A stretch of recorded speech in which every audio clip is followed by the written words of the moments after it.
This segment of Delmarva Life is brought to you by the Veterinary Medical Center in Easton.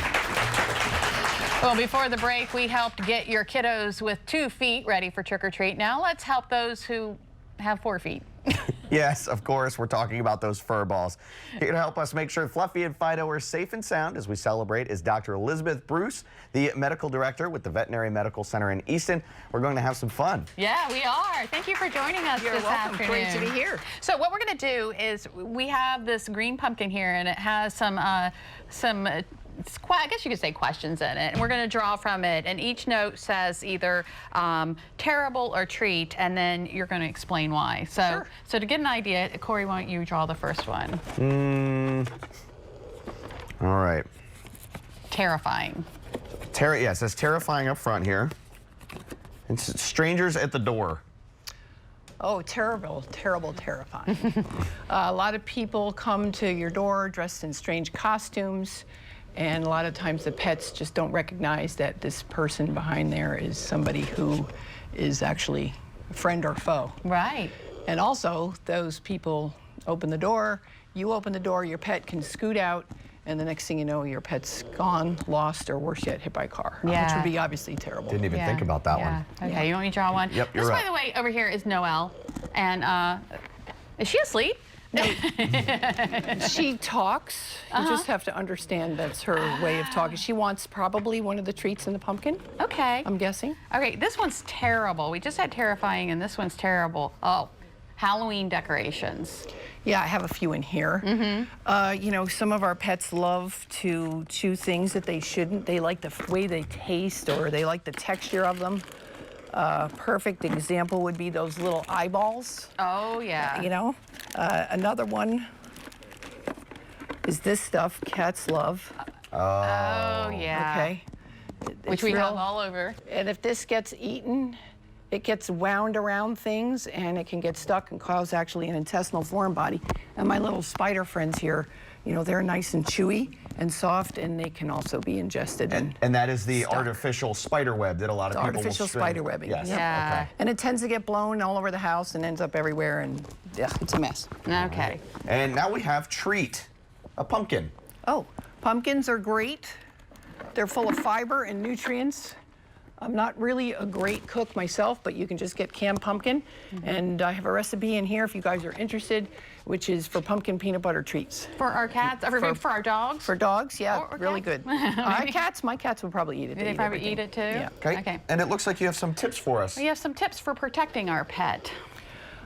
Most important is to keep your pets indoors and protected either in a closed off room.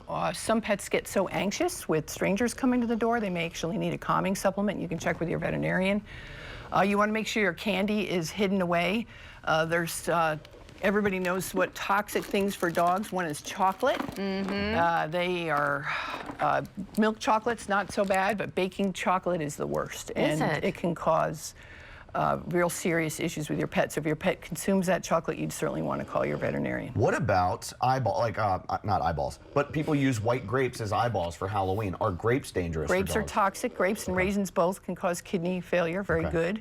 You might not notice symptoms until already it's too late. So if you know they've ingested it, you want to contact your veterinarian immediately. So I guess the bottom line is we don't want to leave anything out that we don't know is absolutely good for them. Absolutely not. And there's one in here which is sort of new to me. You know, we're all thinking of sugar, but don't forget sugar substitutes.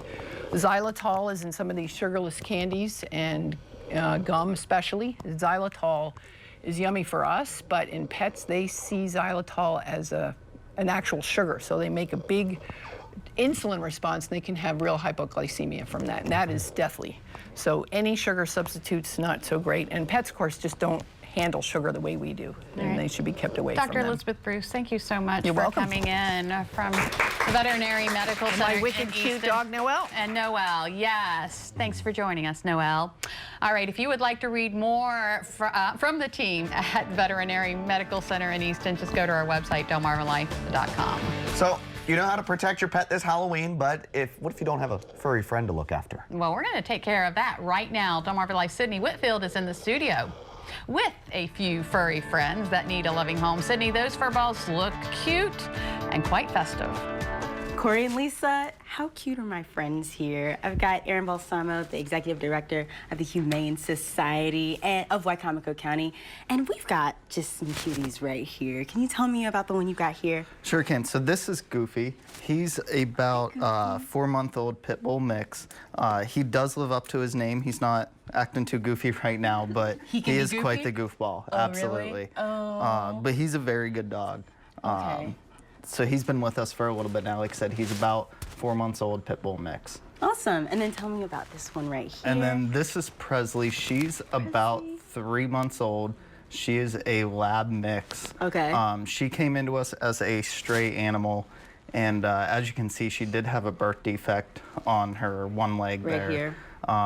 Okay. So she's going to the vet actually later today to get that looked at and see what all we can do to help her out. Okay, awesome. And you said she can be a little sassy Yeah, sometimes she can too? be a little bit sassy, and she'll let you know. She'll talk back to you, but yeah, I mean, she's an absolute sweetheart though. Yeah, she's being really sweet today. And then you guys also have a cat. Yes, we do. All right. You brought a little kitty with us. Yep, she's about 12 weeks old. One of many cats that we have at the shelter.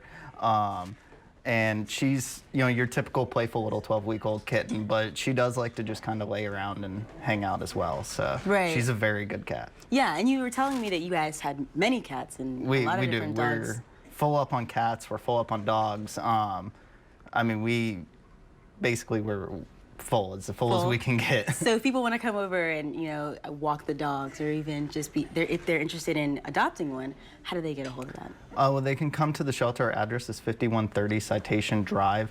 We're over by the airport, and our animal visiting hours are from 11 a.m. to 5 p.m. on Monday through Friday, and on Saturdays we're open from 11 to 4. Okay, great.